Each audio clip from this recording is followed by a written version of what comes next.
tangan mereka. Lalu ia merebut Gad dan segala anak kotanya dari tangan orang Filistin.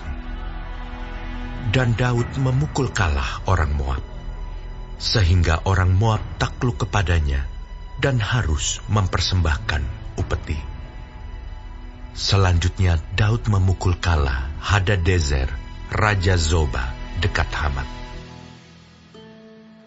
Ketika ia pergi menegakkan kekuasaannya pada sungai Efrat, Daud merebut daripadanya 1.000 kereta, 7.000 orang pasukan berkuda, dan 20.000 orang pasukan berjalan kaki. Lalu Daud menyuruh memotong urat keting segala kuda kereta, tetapi dengan meninggalkan 100 ekor kuda kereta. Lalu orang Aram dari Damsyik datang menolong Hadadezer, Raja Zoba. Tetapi dari antara orang Aram itu, Daud menewaskan 22.000 orang. Kemudian Daud menempatkan pasukan-pasukan pendudukan di daerah orang Aram dari Damsyik. Dan orang Aram itu menjadi budak Daud yang harus mempersembahkan upeti.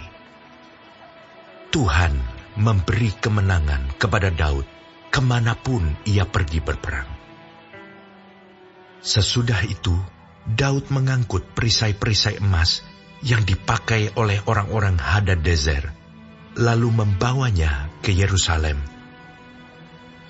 Dan dari Tibhat dan dari Kun, yaitu kota-kotanya Hadadezer, Daud mengangkut amat banyak tembaga. Daripadanya, Salomo membuat laut tembaga, tiang-tiang, dan perlengkapan tembaga. Ketika didengar Tou, Raja Hamat, bahwa Daud telah memukul kalah seluruh tentara Hadadezer, Raja Zoba, maka ia mengutus Hadoram anaknya kepada Raja Daud untuk menyampaikan salam dan mengucapkan selamat kepadanya, karena ia telah berperang melawan Hadadezer dan memukul dia kalah. Sebab Hadadezer sering memerangi Tou. Dan Hadoram membawa pelbagai barang-barang emas, perak, dan tembaga.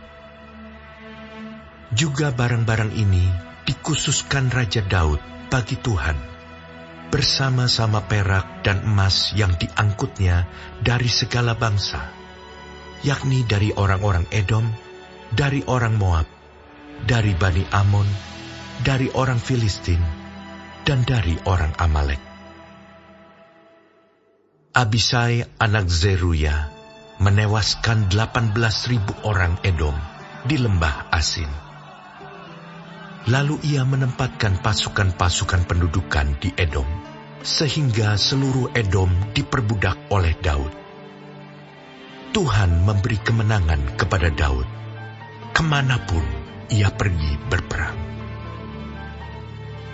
Demikianlah Daud telah memerintah atas seluruh Israel, dan menegakkan keadilan dan kebenaran bagi seluruh bangsanya. Yoab anak Zeruya menjadi panglima. Yosafat bin Ahilud menjadi bendahara. Zadok bin Ahitub dan Ahimelek bin Abiatar menjadi imam. Sausa menjadi panitera. Benaya bin Yoyada menjadi panglima orang Kreti dan orang Pleti. Dan anak-anak Daud adalah orang-orang utama yang diperbantukan kepada raja.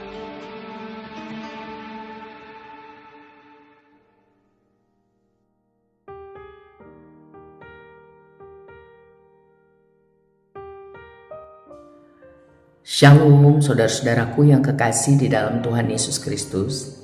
Puji Tuhan kalau kita masih diberi kesempatan hidup hari ini dan mempelajari firman Tuhan, panduan kehidupan dari kitab 1 Tawarik 18. Tuhan Yesus memberkati.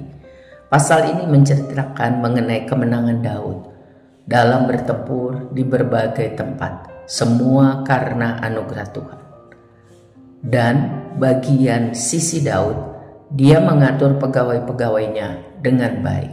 Jadi Israel yang pulang dari pembuangan di Babel dan kembali membangun Yerusalem harus tahu benar bahwa kemenangan-kemenangan yang diberikan Tuhan kepada Daud, sehingga mereka mengerti dan semangat berjuang seperti nenek moyangnya Daud. Selama ada Tuhan, selama ada berkat Tuhan, maka ada mujizat dan pertolongan Tuhan. Daud bisa menang walaupun kekuatannya tidak seberapa melawan orang-orang Filistin, orang-orang Edom, orang-orang Aram, dan lain sebagainya. Itu karena anugerah Tuhan, sehingga dia dapat mengumpulkan banyak harta kekayaan dan kelak dipersiapkan untuk pembangunan rumah Tuhan yang akan dibangun oleh Salomo anaknya. Di tengah kemenangan yang luar biasa, Daud selalu bersikap rendah hati, tidak menganggap bahwa itu kehebatannya.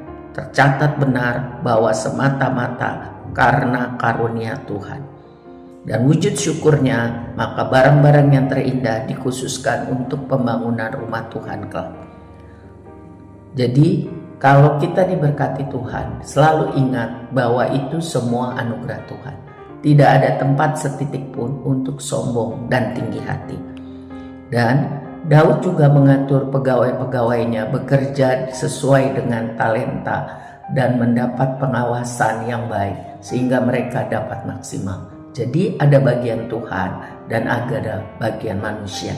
Pelajaran ini mengajar kita juga untuk melakukan bagian kita sebaik-baiknya dan sungguh-sungguh berharap kepada kasih karunia Tuhan sebesar-besarnya.